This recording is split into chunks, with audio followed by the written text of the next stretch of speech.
Tonight on Ramblers Unleashed, the part of J-Bone will be played by the real GOAT of professional wrestling.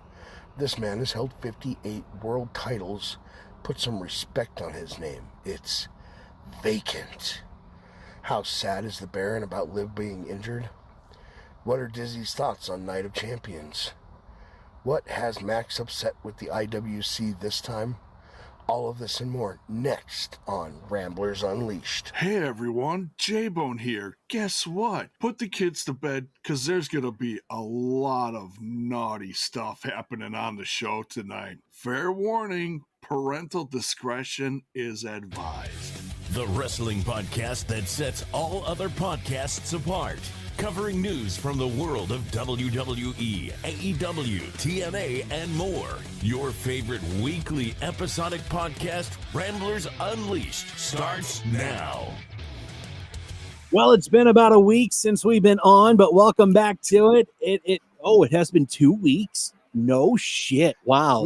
We took last week off because we couldn't get the schedule down because one of us.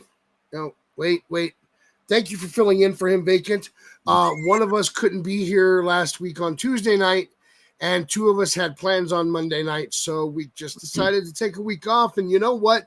I'm feeling refreshed. Yeah, I'm feeling refreshed too. Baron, it's a big day for you, man. We are going to get into that. It is, ladies and gentlemen, in the chat, Max and I want you to rally around with us and wish the Baron a very, very happy birthday. Happy birthday, Baron. And Amanda, she wishes you a happy birthday too. Oh, thanks, Amanda. Thanks, guys. You know, I was hoping to get on the show tonight and not have to tell everyone it's my birthday because the older I get, the worse it fucking feels. And it literally took me 20 minutes to open this beer today. Are you saying I shouldn't have done this? Oh, no, too late now. No, I love it. I love all the love. We have a big surprise for you, Baron. Oh, boy. We do. And, you know, I would pull any kind of strings that I could to make things happen for you. You know that, right? Oh, yeah, obviously. Okay. I tried my damnedest, my hardest to get Liv Morgan to show up tonight to wish you a happy birthday or get some sort of audio clip of her saying happy birthday to you. I tried, but she's injured. She's too hurt. And so we have come up with a way to wish you a very happy birthday. Am I going to get a Max Morgan? Is that what I'm about to get? Oh, boy. Oh, nice. Okay, there you go. To you. Oh, Jesus Christ. Happy birthday to you. The best one. Happy birthday, the Baron. Happy birthday to you. Happy birthday, Baron! Thanks, folks. Thanks, Max Morgan. That was lovely. We are here for you, my little brother. Guys, I appreciate it. You know, I am 25 years young today, and it feels great. I've been saying that for how old am I? Yeah, I've been saying it for a long time that I'm 25 still. Is it weird that we got two 25-year-olds on the show? I'm somewhere in my 40s, and then we got Methuselah, who's not even here tonight, and so Vacant is filling in for him. Yeah, it feels fucking weird for sure. It's totally weird. Well, I'm glad we got that. Happy birthday, Baron. Thank you, fellas. And I miss you. It has been 2 weeks. Last week I was in Chicago. Yeah. Which, by the way, how was Chicago, dude? Dude, so I got to be real. Like, I've been to quite a few places, like, city-wise, right? Yeah. Chicago in the West Loop. I don't know if anybody's familiar with the West Loop in Chicago. Heard about it. It's it's like San Diego, but for the Midwest. I mean, like just everywhere. There's bars, there's restaurants, there's shopping. Like it is just it's really fucking cool. It's a great place. So if you ever get out there, please do check it out. Yeah, absolutely. I've never been to Chicago. I don't. Gorgeous. It's a really nice city. I got a friend who wants me to move there. I just don't know if I want to take that plunge yet, man. I really don't. But let's get into the intros. Of course, we'll start with the birthday boy whose catchphrase is and will always be, "Sir, please." Yeah, right for 420, folks. 421 too.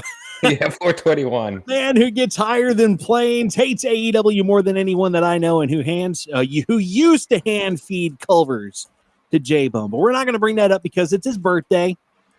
But he is our very own Baron Golfers. Clap, Baron. We got your buzzkill moment later on in the program. Glad you're doing okay, sir. And we move on to our neighborhood heel, my best friend, the person who would never even think about eating Culvers without any one of us. And he's the only guy that I know who pops bigger for Joel Gertner than any of us. J-Bone, the trader, can address him as Mr. Magius, but Baron, you and I can call him the mighty Maximus Magius. Golfers, clap. How are you, Max? As I said, I'm feeling refreshed. We took a week off. Yeah. But I got to be honest. I got a couple of issues that we're going to discuss tonight, and I got a couple of concerns. However, before we get to any of that, Baron, I want you to know I tried to send Culvers to you for your birthday, and DoorDash told me we don't know where the hell that guy lives. So, well, you could have just asked me for my address. I would have given it to you. Hey, you know what? I got some corn on the cob. I threw on the Blackstone. Got some pork steak. It was good. I ate. It felt good. So, yeah. Heck yeah, dude. I'm glad you had a good birthday, man. Yeah. Yeah. I mean, I only worked from 7 a.m. to about 6:30, 7 p.m. So, yeah, it was great. Really great. I mean, are you excited to be here with us on your birthday? I was really looking forward to seeing J-Bone tonight. But, you know, you two will do. Oh well, I'm glad we're in love. Good for a pinch, you know.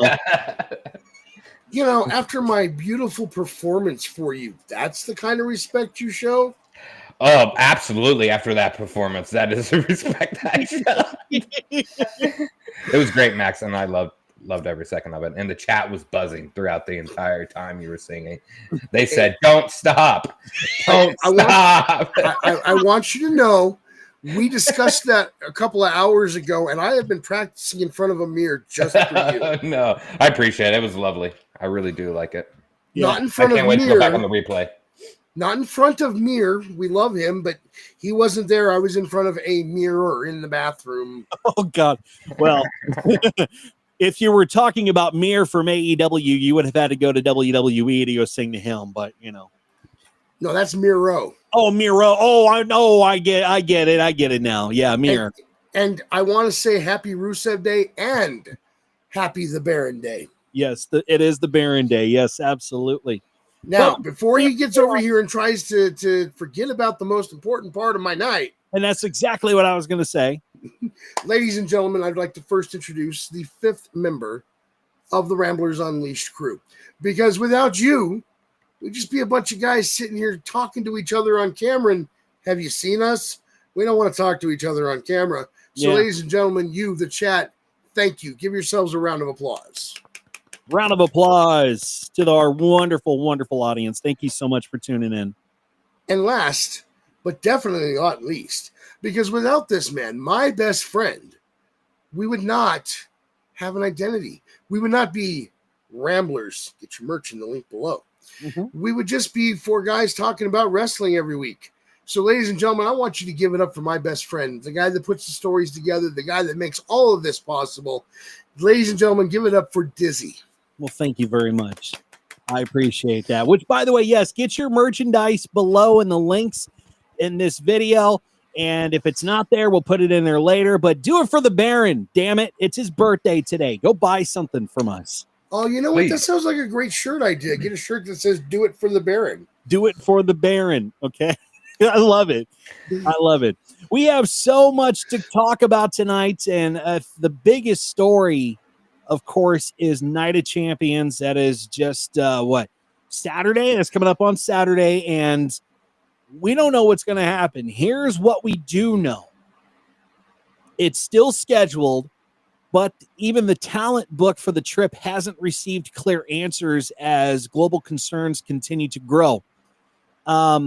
According to a new report from Fightful Select, as of Monday afternoon, the 23rd, the wrestlers expected to travel to Riyadh this week have not been updated on any changes to the trip. So that includes plans for both SmackDown and for Night of Champions, both set to take place in Saudi Arabia over the weekend. The report surfaced after the news broke that U.S. jets scrambling over Saudi on Monday, naturally adding more uncertainty to an already very, very tense situation between Iran and Israel. Now, the WWE talent is currently still expected to fly out midweek via a chartered flight that would get them in place for SmackDown. Now, while additional fan events were reportedly expected to be announced, the lingering uncertainty has made everything really feel just up in the air. And those within WWE acknowledge the company is still figuring things out like everyone else is right now. The report also clarified a long-standing rumor about Saudi Arabia events being a lucrative payday for the talent, with those shows were once known for sizable bonuses. That's no longer the case. WWE's relationship with Saudi Arabia has always come with scrutiny, but the latest international tension has really amplified concerns about this weekend's show. With preparations continuing on the ground in Riyadh, it's clear even those set to appear are waiting for answers like everyone else. And I don't even know why we have to go over there. What is keeping the WWE coming back? I mean, I know money is a factor, but there are other countries that would pay to have the WWE in their area that aren't currently in the middle of it. They don't have that oil Saudi Arabia money. Man, they're going to be paying a lot more than any other place they're probably going to go, even probably more so than a WrestleMania. I mean, let's be real here. I'm not even sure why it's in question for them to even go out there. I think it's stupid. I think it's this shows how greedy they are for going out there. I mean, like this all started with Vince McMahon too. Right, but current stage right now, there is zero, and I mean zero reason for any of those wrestlers to go overseas, right?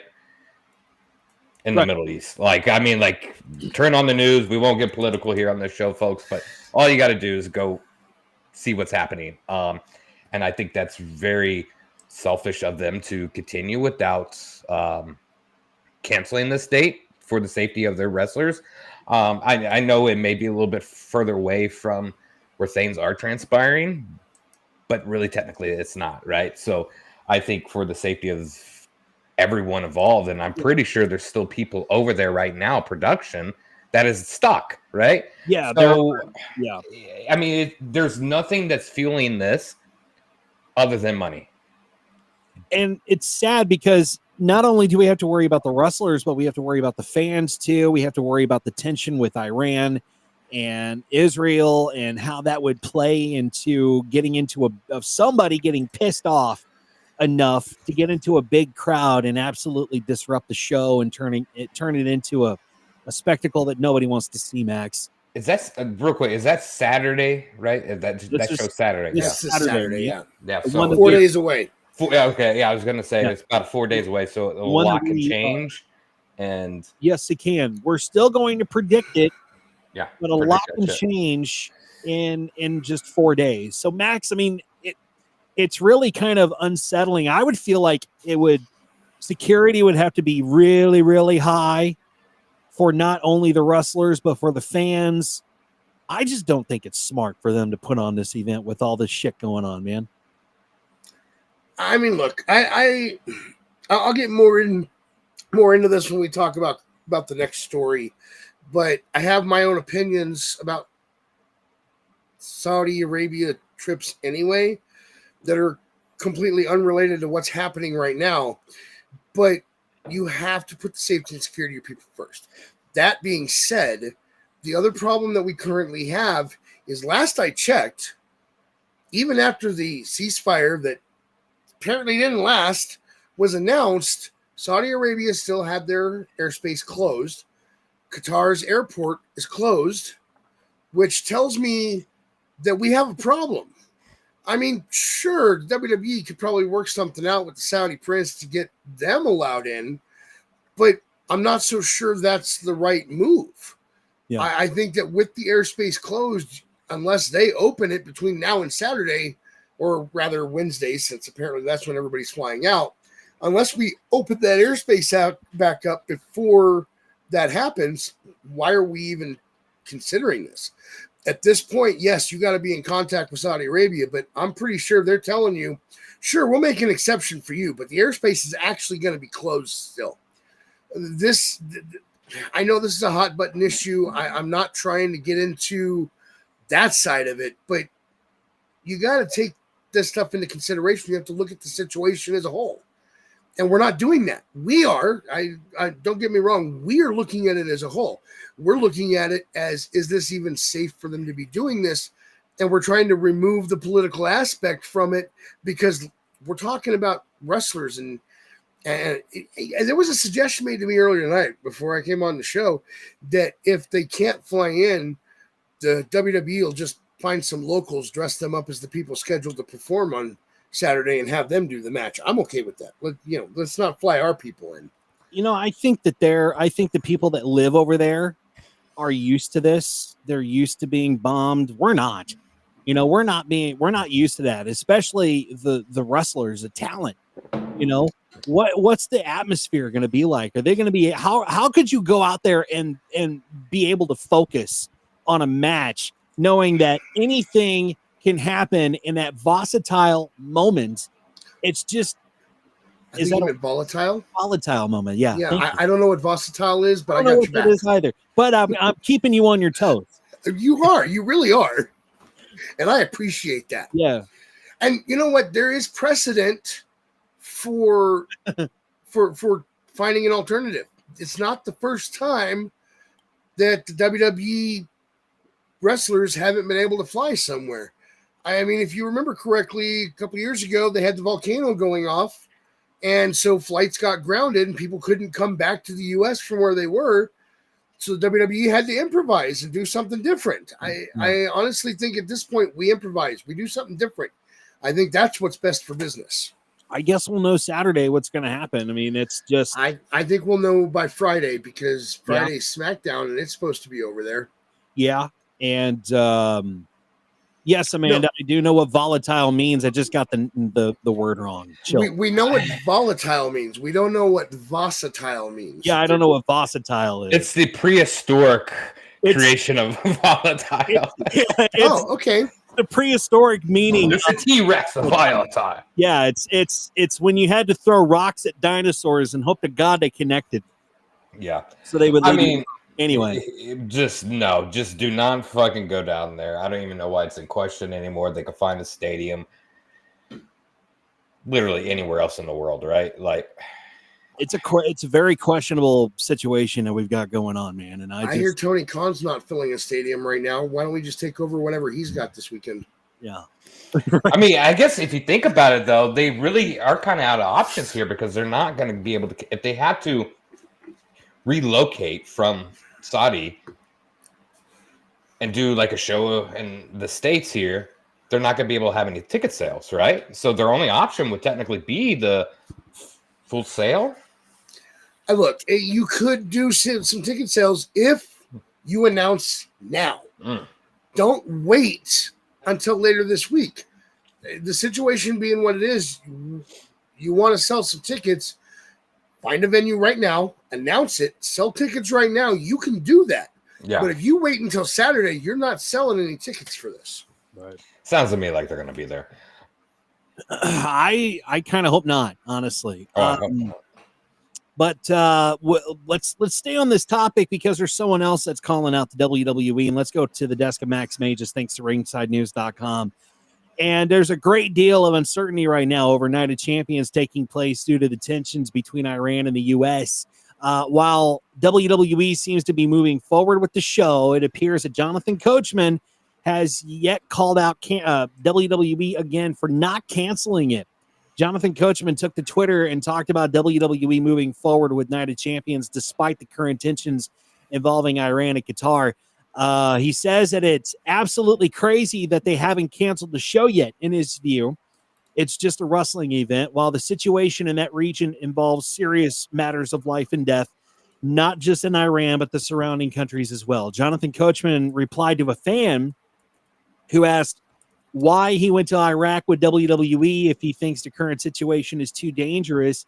He said, yes, I did go to Iraq, but this situation is very different.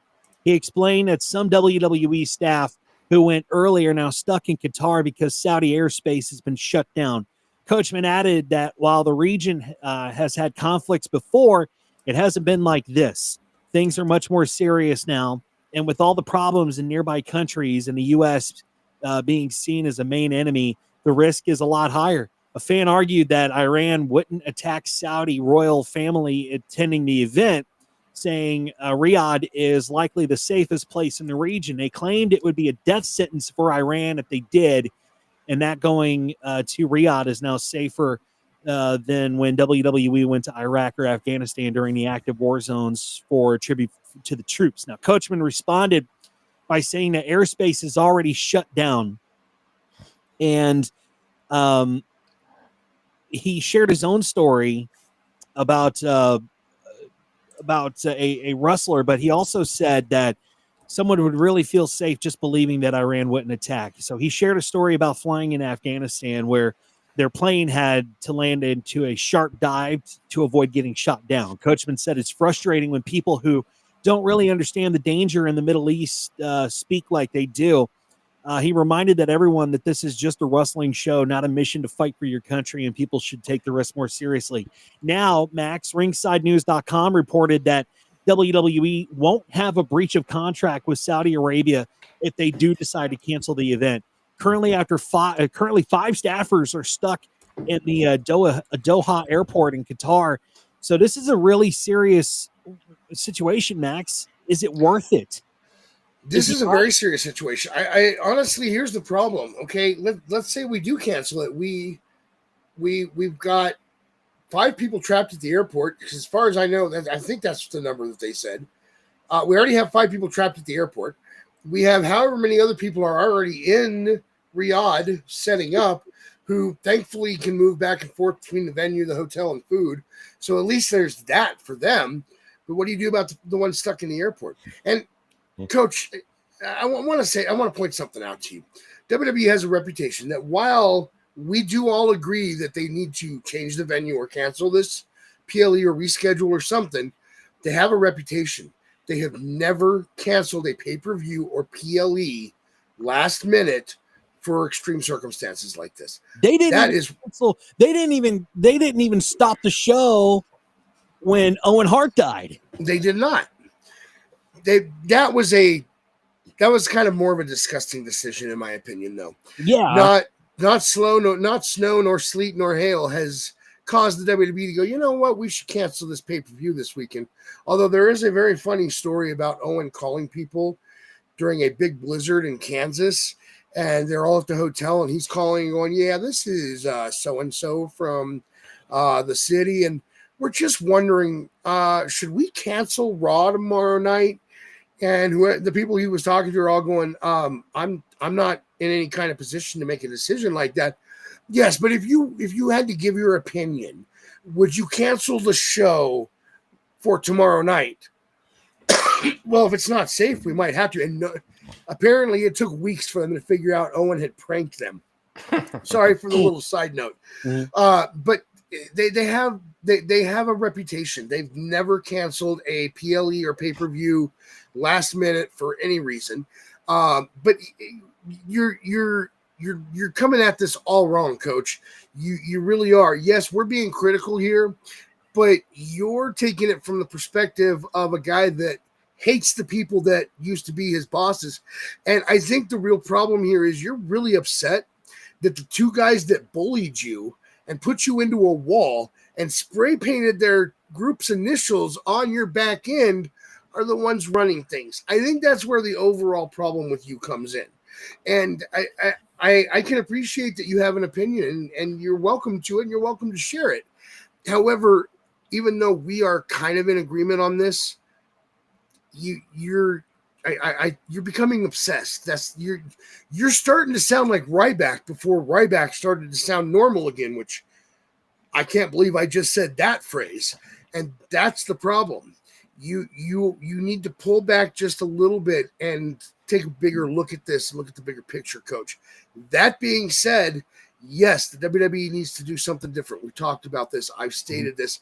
I think you find a venue now in either the U.S. or someplace safe to fly into out of country, make the announcement, get the tickets sold, get this going. I have my own reasons for thinking we shouldn't be in Saudi Arabia for WWE shows, which I will not air on this show. That is something that I made an agreement a long time ago to keep my non-WWE, non-wrestling beliefs out of the conversation on this show, because this is about wrestling. But at the end of the day, I have my own reasons why we shouldn't be there. And this right here has just heightened my thoughts that this is not where we need to be this week. Well, now there's a twist to this whole Night of Champions and the travel situation there.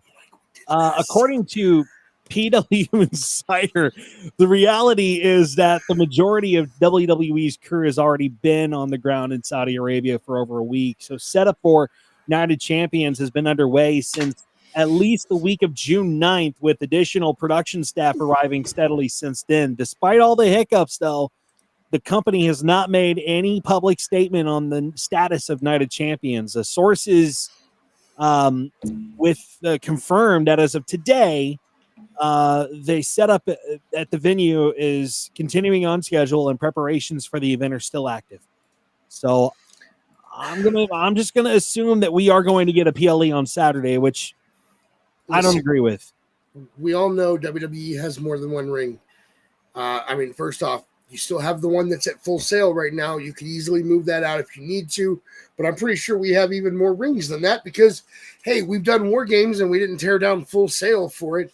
And let me tell you a story.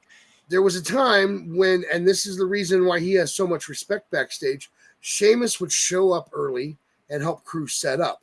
Sheamus would stay late and help the WWE crew tear down, all while earning his stripes in that ring.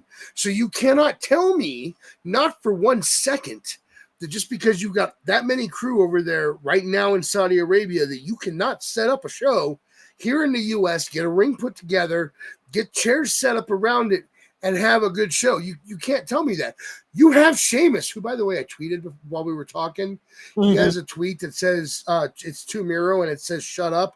So I responded to that, and I said, actually, it's not shut up Miro, it's shut up Byron Saxton.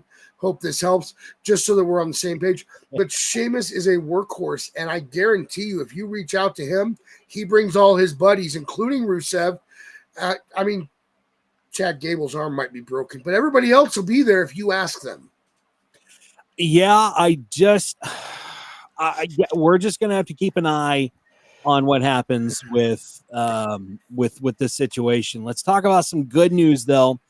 And that's the June 16th episode of Raw continued its global run on Netflix, but viewership took a slight dip compared to the previous week. So according to the official data from Netflix, WWE Raw drew 2.7 million global views and generated 5 million hours watched worldwide for the week. The figure is down from the 2.9 million viewers and the 6.1 million hours watched that Raw recorded for its June 9th episode. Now, despite the dip, Raw remains strong performer for the streaming giant, ranking in at the top 10 in 7 countries, including the U.S., Canada, Mexico, Ecuador, Bolivia, and Mexico. And Raw continues to be one of Netflix's most consistent weekly shows since the historic streaming deal launched earlier this week. And we still have 0 numbers from AEW and HBO Max for Dynamite, which really just, it shouldn't shock me as much as it does, but damn it, release the numbers.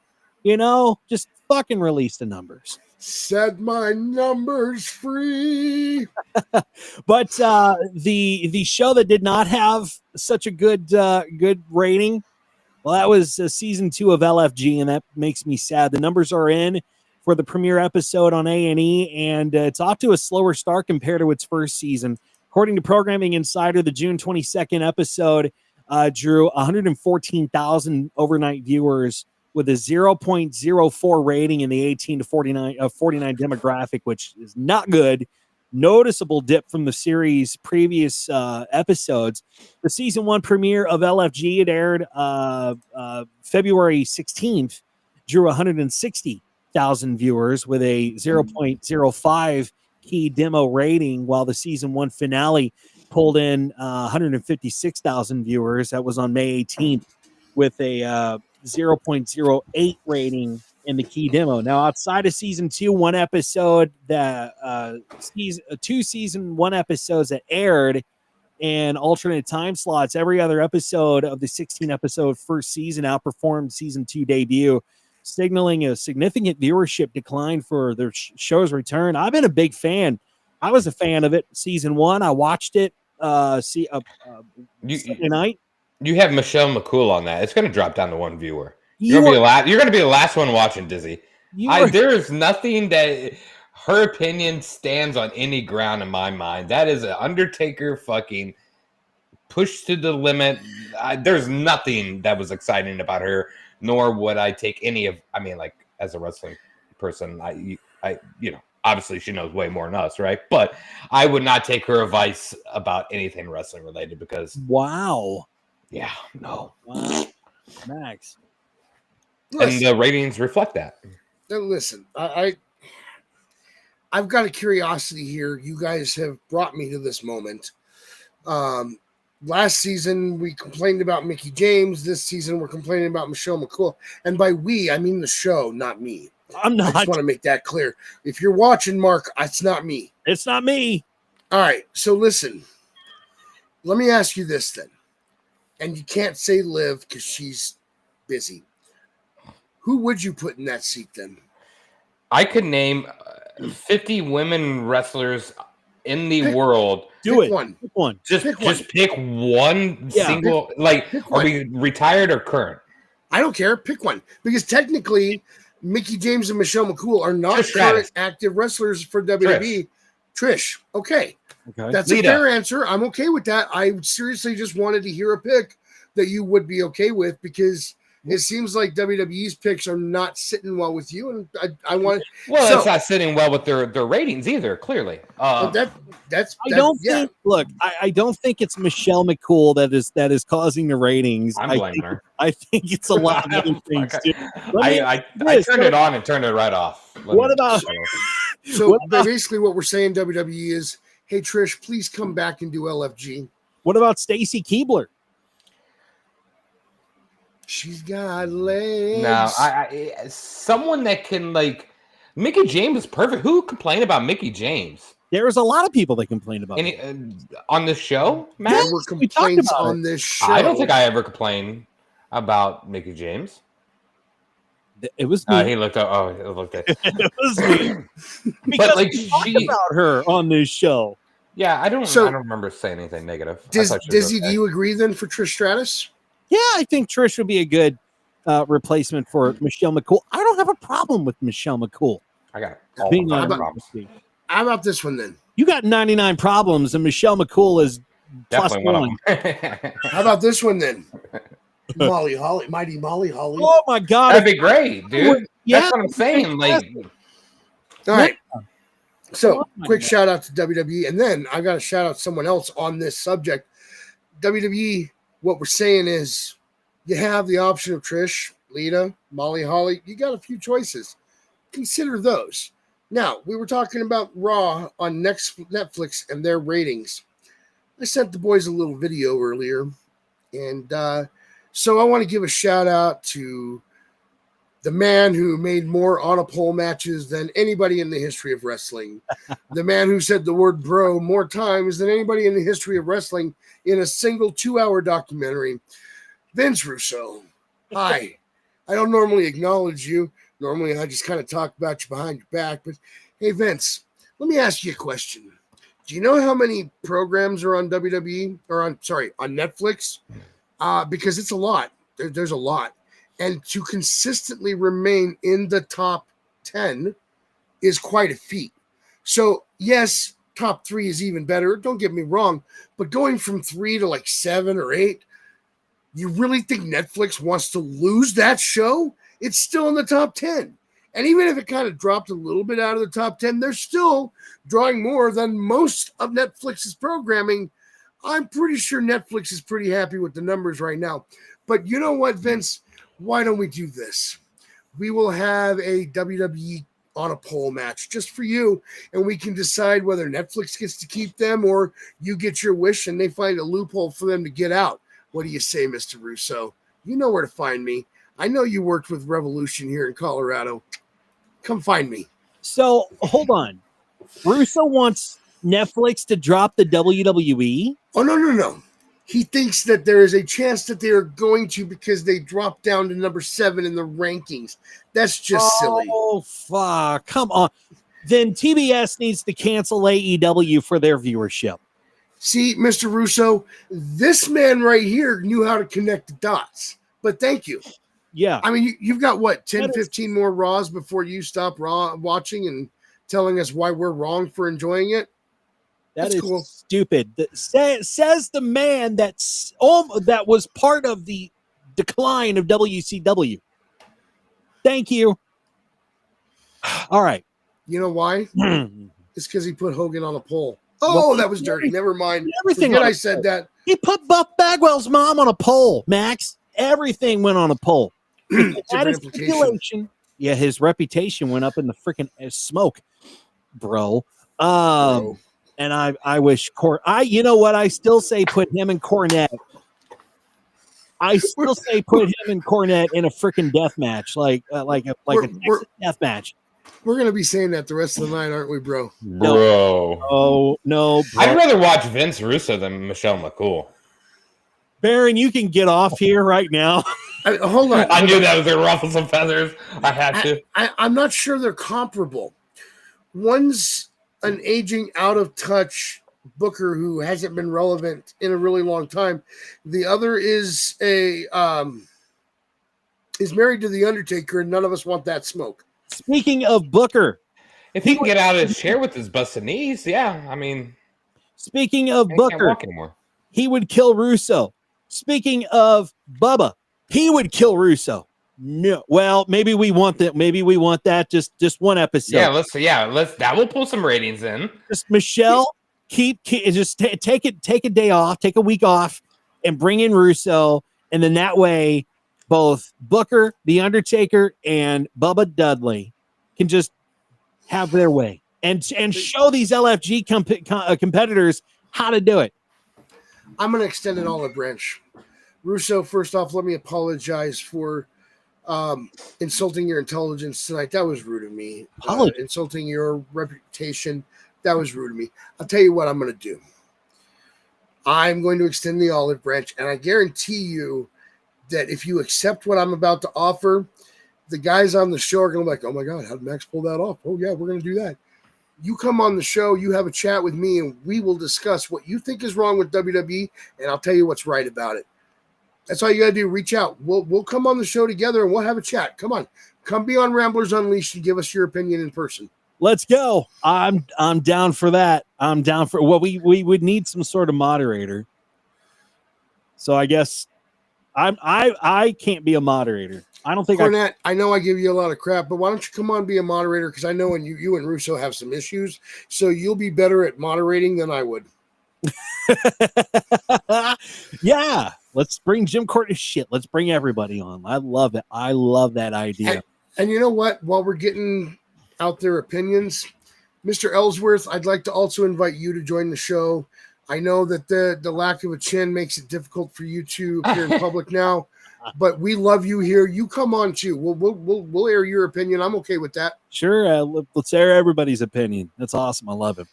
Not Hogan's. Fuck the Hulk Hogan. All right. Fuck the Hogan. I'm sorry. I promised to try. I failed already. My apologies. Let's move on to Baron's Buzzkill moment. Thanks to ringsidenews.com. Baron, this does have to do with the lovely Liv Morgan. And she suffered a dislocated shoulder injury on the 16th edition or the June 16th edition of Monday Night Raw, and it ended up changing a ton of plans, including the fact that she was supposed to have a huge title match at Night of Champions. According to Corey Hayes from Bodyslam.net, Liv Morgan was originally planned to face Io Sky for the Women's World Championship at Night of Champions on this weekend. That would make sense considering the fact that Liv has been feuding with Io Sky for quite a while before her injury. Even on the June 16th edition of Raw, Morgan had a confrontation with the Genius of the Sky. And this comes after we previously reported that Morgan was at the center of multiple storylines heading into the summer, which are now being rewritten on the fly after an unfortunate injury. While injuries are unfortunately part of this business, Baron, Liv Morgan's absence clearly left a gap in WWE's current landscape, considering the fact that she's expected to be out of action for several months. We'll have to see how things will change once she does return, and fans are still hoping she comes back sooner than later. So, Baron, do you think your baby boo would have defeated Io Sky at Night of Champions? And while you answer, I'm going to leave this right here. Let's not get too creepy here, folks. Also, that's great. Maybe that's like she's not going to be forced to go over there, right? To Saudi Arabia. So maybe she dodged a bullet on that one. And Dominic's not going either, by the way. Who isn't? Oh, you just had to throw that out there, huh? I mean, his match was canceled for injury reasons. Wait, he's injured too? I don't know if it's. I think line? it's the Liv injury is causing him focus issues, from what I heard. But that's not the point. Go ahead and finish your buzzkill moment, and then I've got something to say. I mean, your segue into that was the buzzkill of it all, Dizzy. I'm having to remind everyone that she's injured, but it's also good that not going over to Night of Champions. But I don't think she would have won the title. At all. Like, as much as I would love for her to win the title again, and she's probably the biggest women wrestler on the roster currently, in my mind. She's one of the smallest. But biggest, right? So no, I don't. I think it's good that she's not going over to Saudi Arabia, so that's a positive. Mm-hmm. I don't think she would have won the title. Absolutely not. I think she's kind of in where she's at. I'm trying to remember who won the women's Money in the Bank briefcase. Naomi, right? Yeah, Naomi. Because the women's king of the queen of the ring, they get a chance to be the champion, right? Or to face the champion. I'm just trying to put the couple pieces together here to see where Liv could have place if she was to face Io to progress, right? So Jade's in that match against who? Asuka. So Jade's clearly going to win that match. No, you don't think Jade's winning that match? We'll talk about that when we get to predictions, but no, I don't think Jade's winning. Okay, see. I was going a different route with that. I was seeing like Jade versus Naomi, so maybe Liv could have won. But I think you're playing the other way. So, but regardless, I don't think Liv was going to win that match at all if she did have that match. Sadly. So, Baron, I'm going to share some disappointing rumors with you. Originally, they were planning on having Liv and Raquel vacate the titles because of the injury. Rumor now, and I think we saw the seeds of that on Raw last night, is that they are not vacating the titles. Raquel will continue to defend the titles with a replacement tag team partner. And I think I know who that is. Raquel and Roxanne Perez are your women's tag team champions for the time being, is the rumor. I expected that as soon as she got injured. And that makes sense, lead it into the kind of Judgment Day. So I'm not against that because that leads out to what could be a pretty fucking good story, right? Yeah, I mean, I think that the story that the injury gave us an opportunity to build a much stronger story involving Judgment Night. That's my opinion. Judgment Day. Yeah, so I totally agree. I think after she comes back from injury, yeah, it will be a good story between her and Roxanne Perez. I'm excited to see her come back. I'm excited to see her make a recovery, of course. Please, speedy recovery, Liv. But I'm excited to see what storylines that they can pull out of this situation. You know, turn a shitty situation into a good one. But And how long did we say she was out for? Do you have an expected date? Give me a second. I will. You said several months. Could be, Yeah, several months is like. I guess it would depend on the severity of the injury. As far as I don't know. I just know that she's out for a while. So Everything I'm finding so far is that WWE is reporting she will be out for months. They didn't go any more specific than that. Yeah, right now, in fact, Cole actually said Liv Morgan is going to miss several months. Mir said 6 months too. So I had originally heard 4 to 6, so 6 makes sense. yeah. So well, yeah, that's pretty standard for that injury, I guess, from what I'm looking at. So speedy recovery. She has been, regardless of my opinion on her, probably one of the best female wrestlers on the women on the show in the last couple of years, right? Yeah. I think we can agree she's been killing it. She's been consistent and amazing. Yeah, the work her and Dom have been doing have been fantastic. So yeah, speedy recovery. I can't lie. I had my initial doubts about Dom when they first put a belt on him, and that dude has proven me wrong. God, he's fucking primo. Like he is. Yeah, he's very, very good. Yeah. Now, before we move on to AEW news, and we keep in the conversation of Liv Morgan, Max, there's something going on with you in the IWC. And I got to figure out what's going on because this has been irking me ever since I heard about it. All right. I would like to take a moment and respond to my favorite subject, or more accurately, my favorite group, the IWC. And if you can't tell, I don't mean that as a compliment. I try to ignore you and let you have your opinions and your platform. I truly believe everyone is entitled to their opinion and they're entitled to express it. Wrestling, like so many things, is subjective. What one person likes, another may not. That's okay. That's what makes us who we are. But you guys cannot seem to stick to sharing your opinions. You have to make accusations and celebrate injuries. Let's start with the accusations. You have now accused Kairi Sane of injuring not one, but 2 wrestlers. This is not true. Kairi is not at fault for either injury. Zoe Stark has stated that her landing was weird and it caused her leg to buckle. That had nothing to do with Kairi. That's what caused her injury, was the weird landing. If you watch the footage, you see that Zoe is correct. To make matters worse, you all took to blaming Kairi for Liv Morgan's injury as well. Look, take it from a guy who was in the wrestling business. That was a fluke accident. It happens. Yep. I have seen it happen. Blaming Kairi for something she didn't do is not fair to her, especially since she already blames herself. She knows she did nothing wrong, but the fact that she was involved has her feeling guilt over what happened. Don't make her feel worse. As if blaming an innocent person wasn't bad enough, some of you celebrated Liv's injury. Don't do that. That's not right. These people go out there night in, night out, putting their bodies on the line to entertain you. And you're ungrateful. Don't celebrate injuries.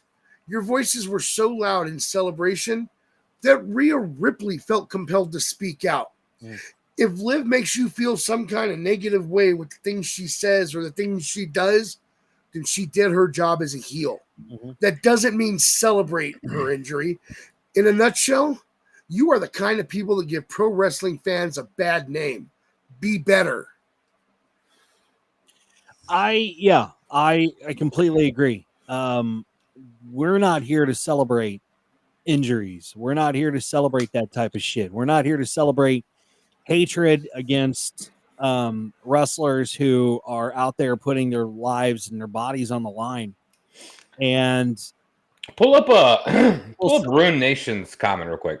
We will celebrate their their idiocy outside of the ring and make fun of them. But Ruin Nation says Dom is not that good. I don't know what you're looking at. Dum Dum's character is hated on by the fans because they don't buy it.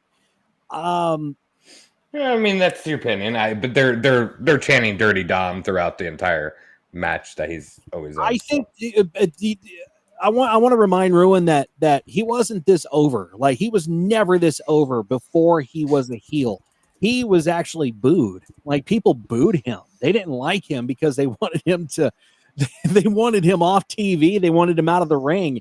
And when he finally got his opportunity to turn heel against his dad, join the Judgment Day, start dating Liv Morgan, winning a title, he really, I mean, he has so much heat on him. That heat is so good. The fans love to hate him.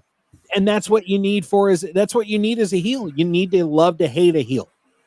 And listen, they boo him, most people, not all. They boo him because he actually evokes that negative feeling in him. Unlike the picture that I sent over to the guys here a second ago, and the person that was directed at, that guy wasn't a good heel. The fans actually hated him just for him. And it makes even more sense now that we know more about his past. And I understand where your frustration comes in to Dirty Dom. I had that frustration too. I didn't believe in Dirty Dom at all. Like, I didn't like him. I didn't want him on my TV. But he was there. Just like I don't want to hear Pat McAfee. He's there. I have to get over it. At least we don't have to hear the guy that this was directed at. Yeah. Sir, I feel compelled to stress that we are not booing because of your effective heel work. We are booing because you are simply awful. And this was a sign that was brought because of Johnny Ace, John Laurinaitis, John Laryngitis, whatever you want to call him. This sign was brought for him. That guy was terrible. Mike Adamle was terrible. Dom has really come a long way, and I got to admit, the guy impresses me. And you know what? I come on this show and I talk negative about Hogan. But let me tell you something.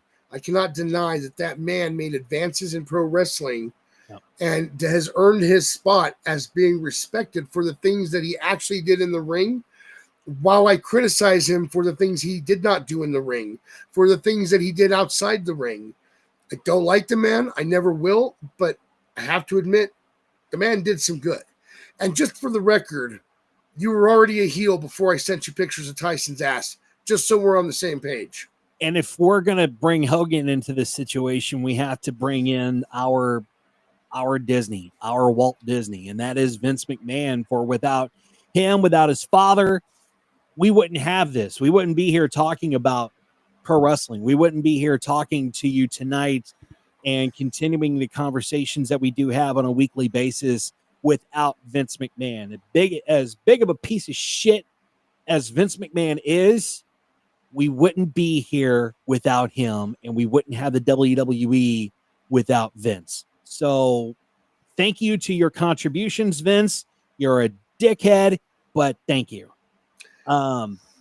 That, and we you know, if we're going to call Hogan out there, we have to call Vince out. So there's that. And now you can both F off all the way over to there. And when you get there, F off even further. And when you get there, I think you know where this is going. Let's move on to some AEW news. There's some backstage drama that was going around, especially some rumors with the internet lit up about the WWE and AEW unhappy with their talent being part of Amazon Prime's American Gladiators reboot. But it turns out that the so-called drama isn't real at all. In a new Fightful Select Q&A, Sean Ross Sapp addressed the situation directly and shut down the speculation, revealing what he's heard from both companies behind the scenes. So Sapp also cleared the air regarding WWE following earlier reports suggesting the company wasn't thrilled that The Miz would be hosting the show alongside AEW talent. The reboot, which features Wardlow and Camille stepping into gladiator roles with The Miz hosting, is part of a massive Amazon Prime push that includes a 24/7 streaming channel and a Live Nation tour. Other names like J-Rod, Jesse Goddard, and Ricky Boogs round out the roster. And despite the internet chatter, both AEW and WWE appear to be perfectly fine with their stars trading suplexes for jousts and eliminators, at least for now. I'm kind of excited to see what this new American Gladiators show is going to look like. It's not the same as the original, but I'm excited for it. I mean, it is hosted by a guy who, all right, the guy can talk on a mic. Don't get me wrong. But the last time this man hosted a competition show, he had a number written on his hand and still got it wrong. Good point. Listen. Very good point. I love The Miz. Don't you get me wrong. I'm just saying, hey, is he really the guy you want hosting a competition show? I mean, we'll have to see what happens with it. I'm looking forward to it. That's the guy to host. There you go. What's up? The June 21, 2025 episode of AEW Collision featured a lot of solid moments from top to bottom, including Kota Ibushi making his shocking return to confront the Don Callis family. In fact, the show actually, guys, saw an increase in viewership for good measure. According to WrestleNomics, AEW Collision drew 426,000 viewers on TBS, marking an increase from the 397,000 viewers on June 11th. In the key 18 to 49 demo, the show earned a 0.10 rating, slightly up from the prior week 0.09. While still modest, the growth shows solid momentum coming out of recent AEW events, which is good news. I mean, at least that's some good news for AEW. So we have to give them that, and it's a way better fucking rating than LFG. Jesus, but which sucks because I like LFG and I can barely watch 10 minutes of Collision without getting pissed off. Well, one's a wrestling show, one's a reality competition type of show. I get it, but those reality and competition shows that WWE does never draws good ratings, but it's always good shit. Like, I enjoy it. I enjoyed that outside of wrestling stuff more. Yeah, I do too. I shouldn't say more so than wrestling because that's not true, but like I do enjoy it. Yeah, I do too. And we move on to TNA news before we get to our Night of Champions predictions. And this is kind of good news. TNA is making it easier for fans than ever to watch Impact this week, but not everybody is invited. So the company confirmed that Thursday's episode of Impact will air live and completely free on YouTube for most of the world. The simulcast starts at 8 p.m. Eastern, and it gives fans around the globe a chance to tune in without a subscription or a cable deal, which is genius. But there's one big exception, and that's Canada.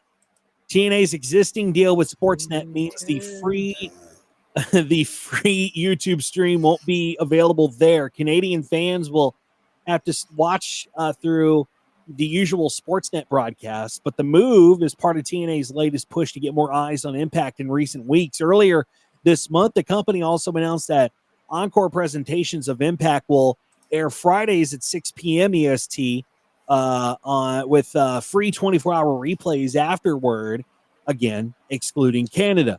After adding to the intrigue, Impact is going head-to-head with AEW Collision this week. So the Saturday night staple is moving to Thursday for 1 week due to TNT's coverage of the NASCAR Quaker State 400. But this week's Impact was taped last weekend in Moon Township, Pennsylvania. Promises to be a stacked lineup. The card includes a street fight between Mike Santana and AJ Francis, the Hardys in tag team action, and a battle royal to determine the next challenger for the TNA Knockouts Championship. Killer Kelly is first in line for a title shot, but whoever wins the battle royal gets the next opportunity, which this is a really, really good move for TNA. We've been talking, I mean, J-Bone and I talked about this on the show here about not having enough eyes on Access TV with their show being on Access because not everybody has Access TV. So for them to move the show to YouTube so that people can watch it outside of Canada that is a good move. Really, really smart move for TNA to continue to put more eyes on this promotion as they continue to grow. I'm excited for their growth, man. I'm excited to see where they're going to go from here, and I look forward to it, honestly. But Max, you look puzzled. I'm not puzzled. Getting eyes on your product is always a good thing. Don't get me wrong. The thing is, though, with the new rule changes that went into effect in TNA, I thought they were on a verge of having an actual TV deal. Don't get me wrong, the YouTube thing is great, but I thought we were going to go on to an actual TV channel other than Access. Access. I thought that's what we were building up for too. With this kind of TNA guys in the chat, I apologize when I say this word, but the merger. Come on, come on, guys. Let's be real here with this, okay? We know what's happening. Just open your eyes. I thought that's what we're working on. Working on a TV deal to get more people into that. That's what the whole scope of bringing these people in from NXT and So I was expecting the same thing, just like Max said, a bigger TV deal, not a massive one. It doesn't have to be huge. But who in the hell is watching Access TV? I can name 2 people. J-Bone? No, I'm sorry. You're right. I can name 3. You got J-Bone. Dizzy watches Access TV, usually at 2 in the morning when he can't sleep, and Styles. But we won't talk about what Styles watches. Watching reruns of Cops? Or? I don't even have Access TV, so... That's what I'm saying, though. Not everybody in a house has Access TV. So, what were they selling last night at 2 a.m., Dizzy? Because I didn't get to see that infomercial rundown. I think it was a vacuum. Oh, okay, cool. I think it was like a Shark vacuum or something, Dyson or something like that. I don't know. I was like half asleep, so I couldn't really tell you. Or maybe it was, I don't know, maybe it was Sammy Hagar's latest album. I don't know. Anyway, which would be good. I love Sammy. Anyway, excuse me while I go buy that. You're right. Exactly. So let's move on to some predictions. And this is for Night of Champions, which we don't even know is going to happen, but we're just going to pretend like it is in Riyadh, Saudi Arabia this weekend. And this is a pretty stacked card, guys. So Max, do you have our numbers? I do. But before we discuss the numbers, I would like to point out this is Night of Champions. Technically, even though they do give them a ring and they have a title shot at SummerSlam, there's really only 2 title matches on this card. Well, why? Why? That was the whole concept of Night of Champions. It was the world champion in the Universal or whatever the other main champion was face off against each other. And I don't think they've done that in years, right? Well, technically, Night of Champions was mostly every title was supposed to be on the line, but it started as champion versus champion. They never had any title matches for a very long time. But my thing is, though, you start calling it Night of Champions, and right. You've only got 2 title defenses. Why? Come on. I know that we have a story going on that pulled Dom out, but you have other titles. Let's see. Oh yeah, Becky Lynch has the Women's United States or the Intercontinental. Zelina Vega, I think, still has the Women's U.S. Championship. Oh, the New Day have the tag titles. I understand the women's tag titles not being defended at Night of Champions because we're kind of easing into the new storyline on that. But you have options. Why aren't we exercising them? Why do we have 2 title defenses at Night of Champions? Concur. Yeah, I totally agree. It's kind of the name is kind of redundant if we don't have champion. And I've made this comment too about AEW doing this. where it seems like we're just 3 or 4 regular TV shows and then a pay-per-view, right? I feel like we're having a PLE every other, like, I feel like we're having 2 a month. And I'm sure I'm wrong on that. It just feels like that because not enough has been brewed. So a lot of these matches are just kind of thrown together, and it's not as interesting. I'm just happy it's not 75 fucking matches like AEW. I mean, yeah. Yes, the Street Profits are the current WWE Tag Team Champions. Yeah. Yes. Yeah. They're on a pretty good heel run. I do enjoy what they're doing. Yeah. Well, let's get into our predictions, and then Max will go over numbers. What do you think? Predictions first and then numbers? Okay, I can do that. Yeah. I vote we let the birthday boy go first. I think that is a brilliant idea. So, birthday boy, let's go with you first. Let's start with the Queen of the Ring tournament. And the final is Jade Cargill versus Asuka. Who do you got, Baron? Jade Cargill all day. Are you serious? Oh, real quick before we go any further with this. Yeah. For those of you in chat that have forgotten, you got to pay attention to the numbers because you're picking one of us for SummerSlam. Yep. To be your picks person, and you win a prize. Yep, that's exactly right. Well, yeah. So I guess I'm confused why we're thinking Asuka, but let me give you my opinion on why I'm saying Jade. She's got an outstanding storyline going on. Asuka, love Asuka.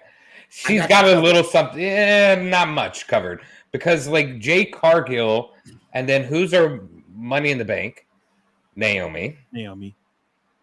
I just think this is a no-brainer for them to come back into the feud for SummerSlam very easily.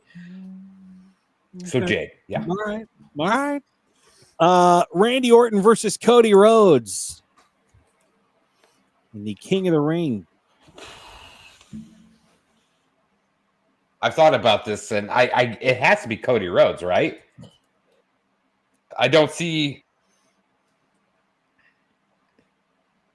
any outcome of Randy Orton winning this match and be going to face anybody for a title.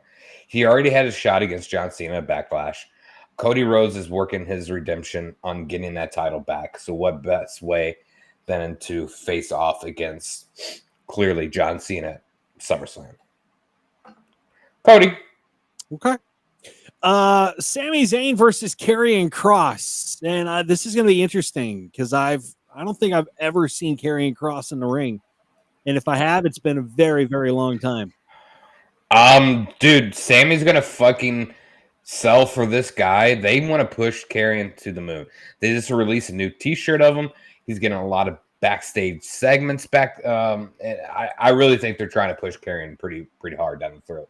So I'm all for it too. He's got that bad guy persona, and who else can sell in the ring better than Sami Zayn? So I'm going Karrion on this match. Okay. In a street fight, it's Rhea Ripley versus Raquel Rodriguez.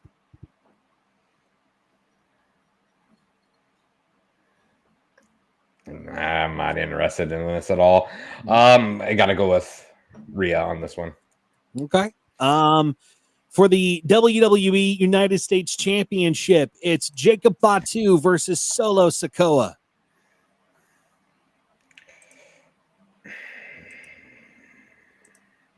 Man, damn, that's a hard one. It is a hard one. Fuck, dude. I know this might be the pick that I get wrong for sure. I think I'm solid on the other ones. I'm going to go with Fatu on this one. I'm going to regret this because I feel like Solo's going to win, and I think we're going to have some debuts of some new bloodline. Okay. All right. And finally, for the undisputed WWE Championship, John Cena versus CM Punk.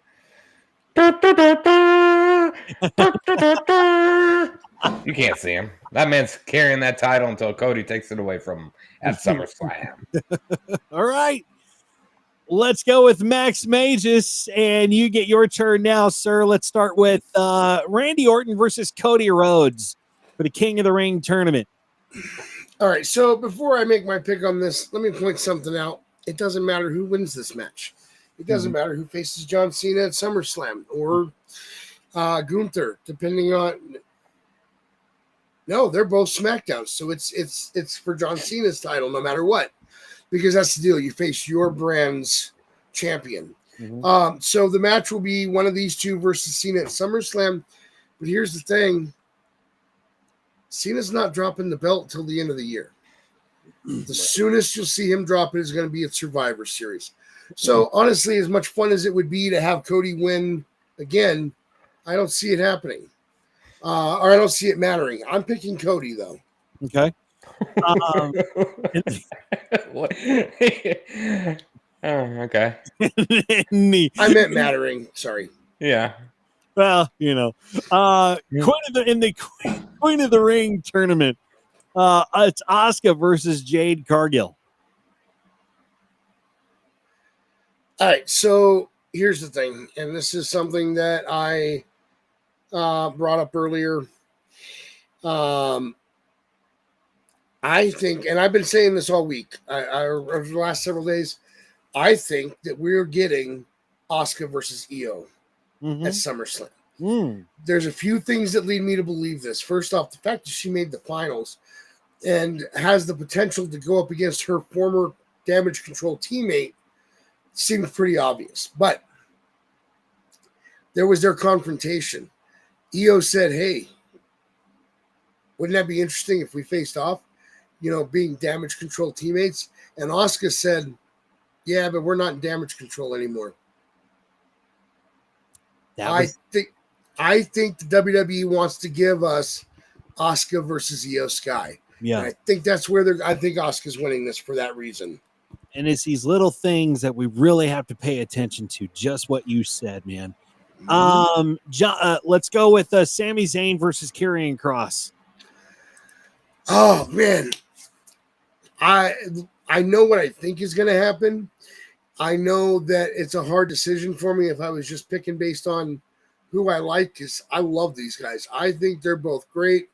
I think it's about time that they finally put Kross back in the ring. I think that to really effectively advance Kross's character, he has to win this. And I think he's going to win it in a very brutal fashion. I'm not sure if he's going to join. I'm not sure if Sammy's going to join Kross as was suggested, but I think Kross is going to just tear the house down with Sammy. Yeah, I believe that too. Let's go with Rhea Ripley and Raquel Rodriguez in a street fight. This one's kind of tough. One of your most dominant women of all time, taking on one half of the women's tag champions. A logical booker's brain would say technically you can't have your a champion lose this match. But on the other hand, it's not a title match. It's not got anything to do with the belt she carries because it's not a tag team. And she is taking on one of the most aggressive women in the business. So this is a tough one. Personal level, Rhea's a great wrestler.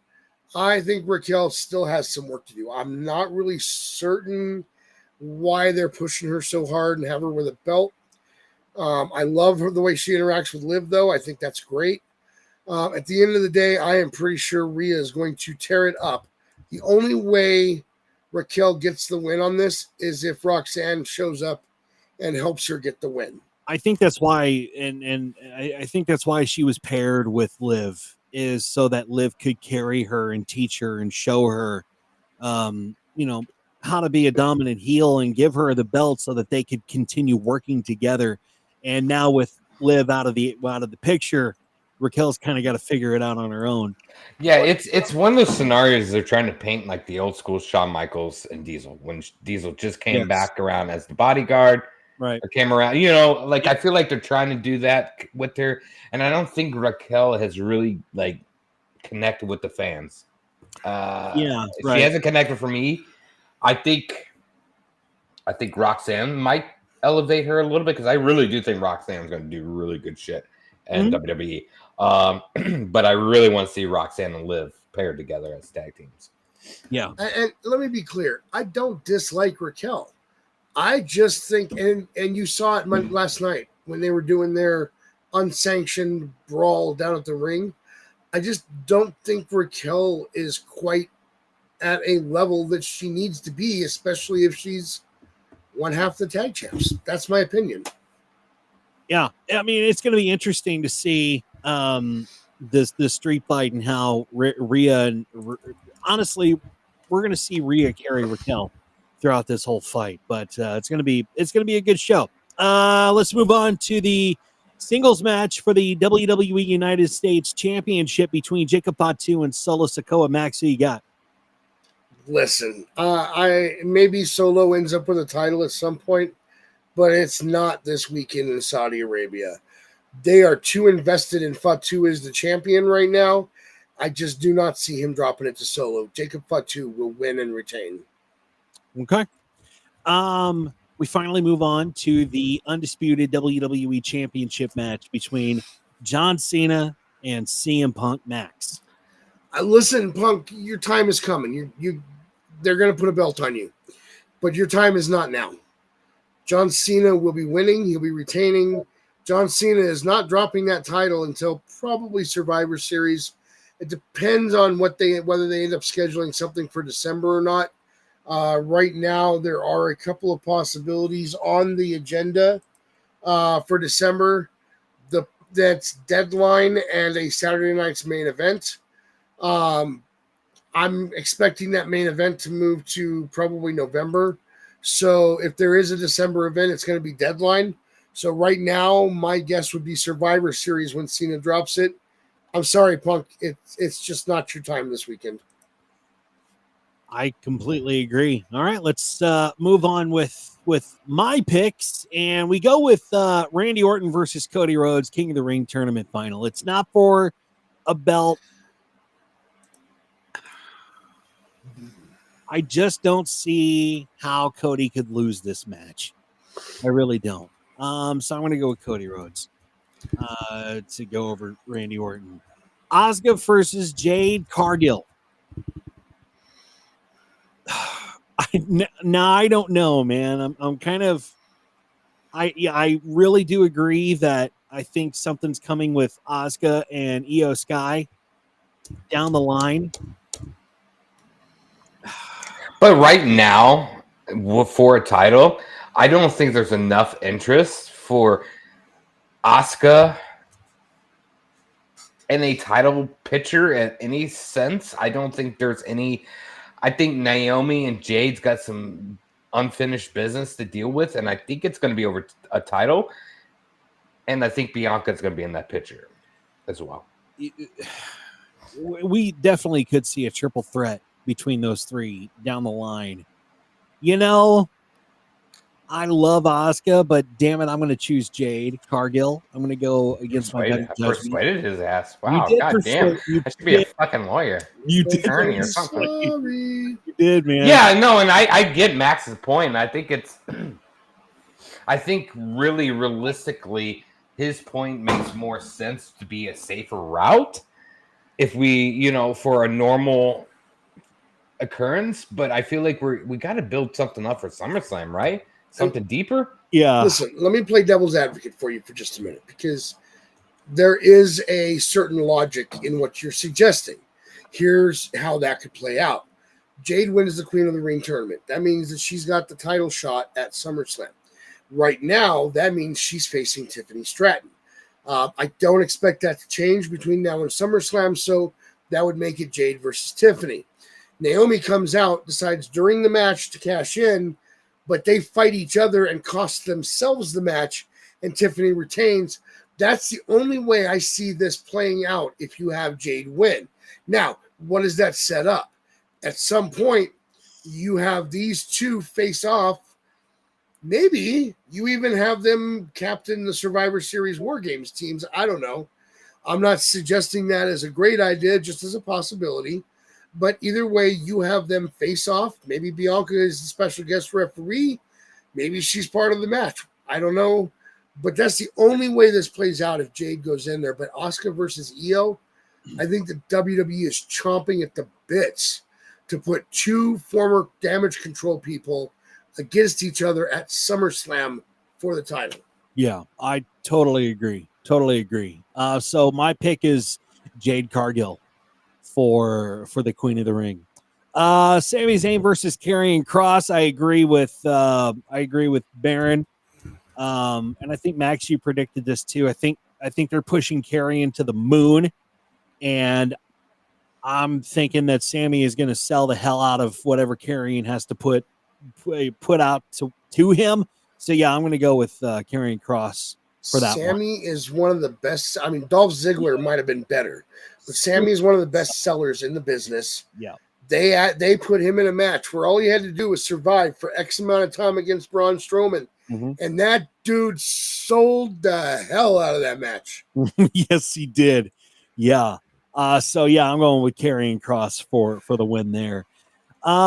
Rhea Ripley and Raquel Rodriguez in a street fight.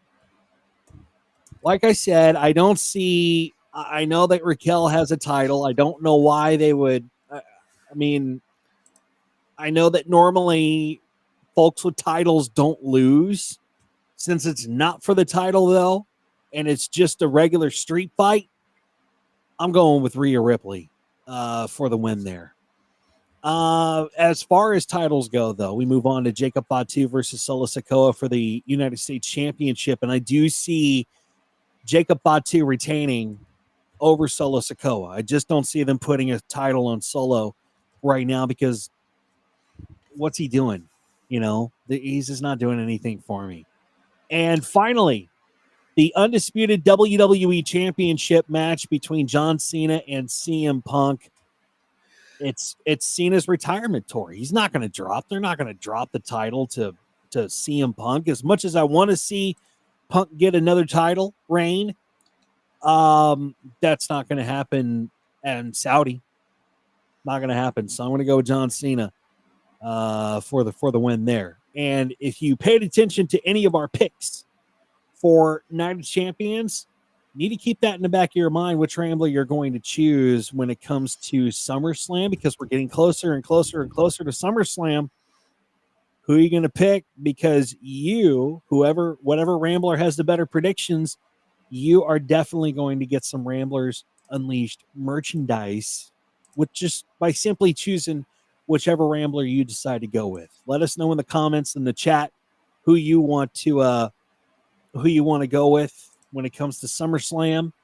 You guys can argue it out, and we'll give you the best picks that we can for SummerSlam. But you're definitely want to go. It's my fucking birthday. You better pick me for SummerSlam. That's the only thing I win for my birthday, guys. You know what? Here, this might help them make their minds up.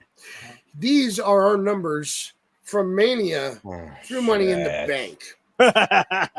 Yeah, Baron knows what's coming. I don't think I'm that bad. First off, choosing the response, who gives a shit about this match? I think that's in anybody else's eyes other than yours, Max, that's a guaranteed pick for either party involved. So I'm taking that win. And so here's the thing. Okay, hold on. Because we're trying to show off our impressive numbers. And therefore, picking who gives a shit in that match did not give you a number. Had you just picked, you may be tied with J-Bone for second. But instead, you're firmly in third place. And we'll get to that in 1 second. My best friend, unfortunately, has not had a run of good luck when it comes to the picks. But let me be clear. It's not that big of a deal. We're all pretty close in numbers. But, yeah, you know who you want to pick for this. My best friend has 20 points between Mania and Money in the Bank. The Baron has 21 points in that same period. Grandpa stumbled into some luck despite the fact that he picked Harley Race on multiple matches last time. And he's got 22 points. But listen, I'm telling you, you want to pick me because I have 24 points between these pay-per-views. Yes, I've stumbled a couple times, but I've maintained my lead. So remember, when you're trying to pick a Rambler to represent you at SummerSlam, the person you want to pick is the heel in the room, me, Max, Magius, or I'm going to bring my steel chair over and remind you why you should have chosen me. Boo that man. Let us know in the comments who you think you want to team up with. If it's myself, if it's with Grandpa, if it's the Baron, or if it's with Max Magius, our neighborhood heel.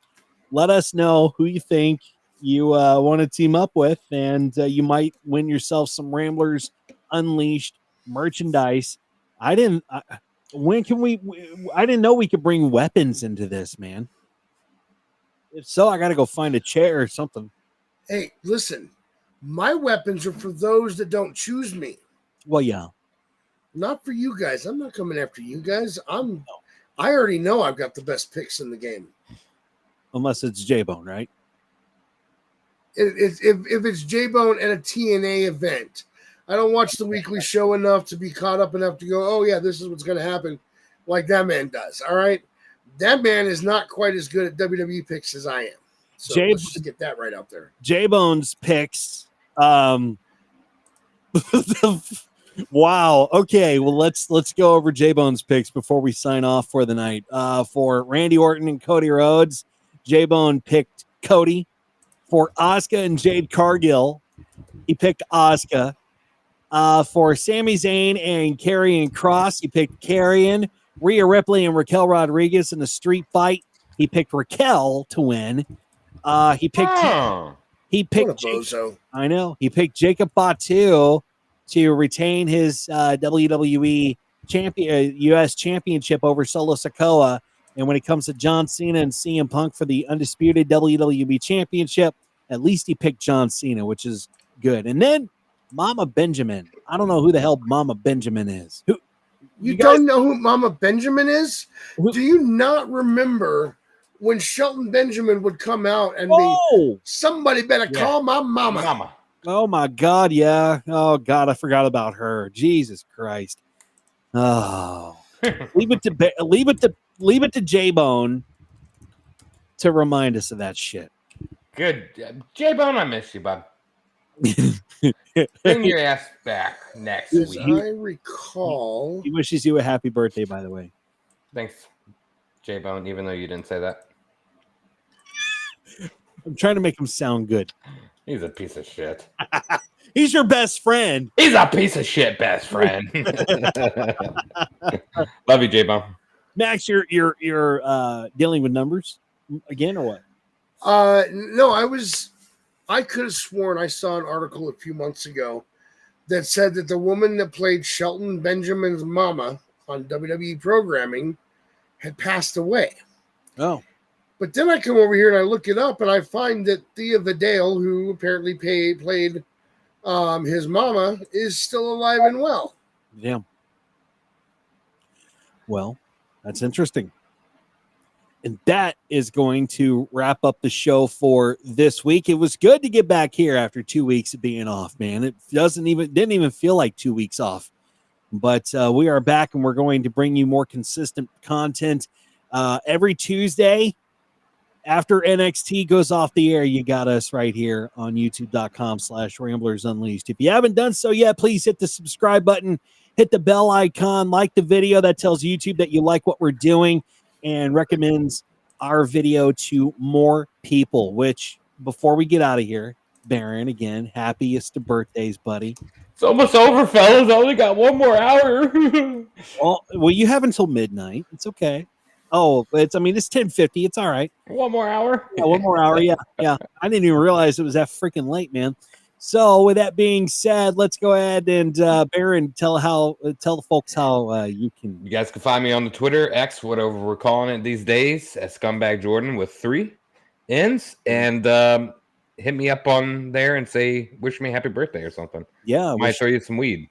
Yeah. Oh, there you go. Yeah. Wish Baron a happy birthday, and you might get happy back. There you go. You can follow J-Bone at JBone5150. You can also find him on his other podcast, called Total Nonstop Impact, where they do the latest TNA reviews, and they also give you their opinions on TNA. And it's a pretty good show. Where he also live reacts when he stays awake. Yeah, when he stays awake, that's for sure. Total Nonstop Impact, and make sure you go check it out. Max, how can they follow you, sir? You can find me at Max Magius. You can find my other podcast at Our Shots Podcast.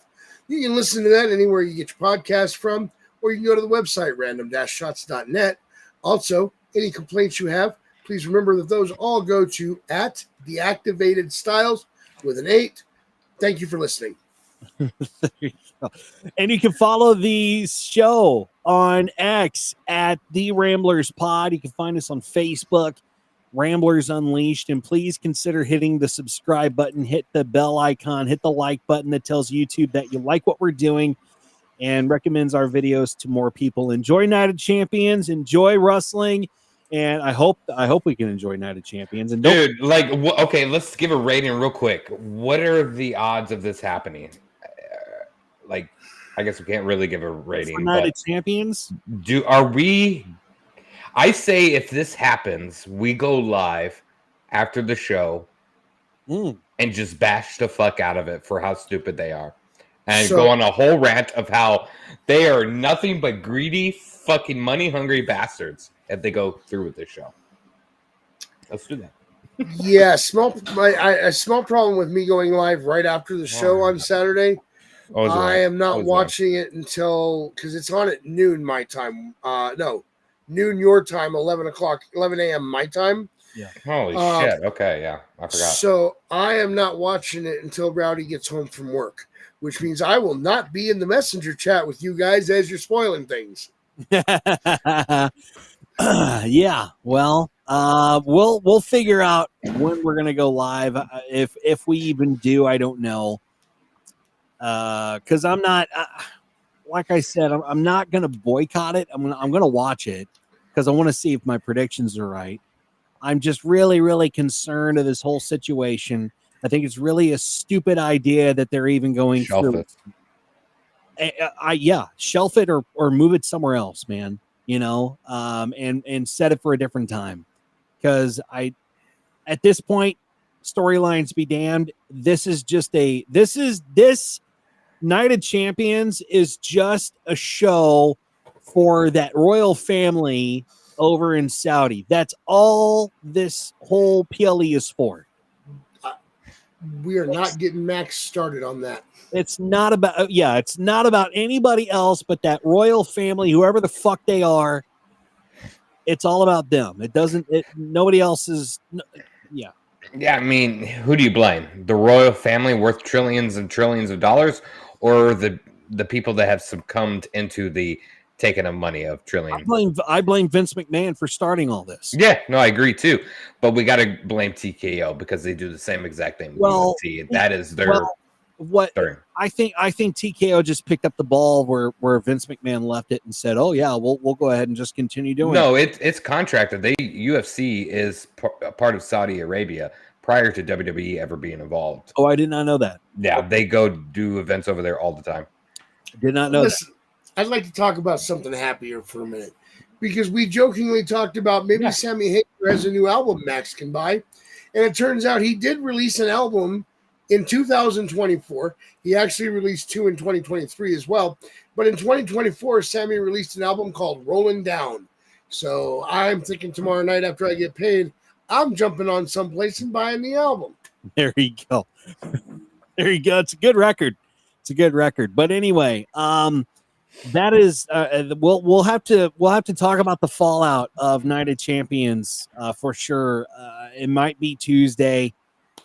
I don't know. I'm very uncomfortable with this whole situation. I wish that they would just move it or postpone it and not put it in Saudi. I don't know. Listen, I will offer this up. If the boys say no, I'll post a YouTube video, just one that I record on my phone. But if any announcement is made between now and SmackDown, I will at least post a video to get that word out there to you guys. Yes, and we will. We'll definitely keep our eye on the situation as it unfolds.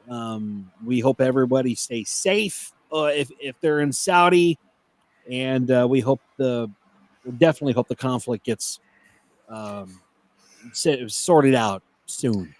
As a wrestling journalist, I'm very upset that I have to watch the mainstream media because of a wrestling event that I'm looking forward to this weekend. Well, yeah. Well, with that being said, in the meantime, if you do watch Night of Champions, enjoy it if it happens. Enjoy professional wrestling, and we will be back here next week to talk all about it. And until next time, please buy some merch and support that dude's birthday. Tell him a happy birthday and buy some merchandise. We will see you next week. So long. Thanks for tuning in to Ramblers Unleashed. Follow the show on social media, subscribe to our YouTube channel, and click the bell icon for notifications of upcoming episodes. Grandpa, take your meds.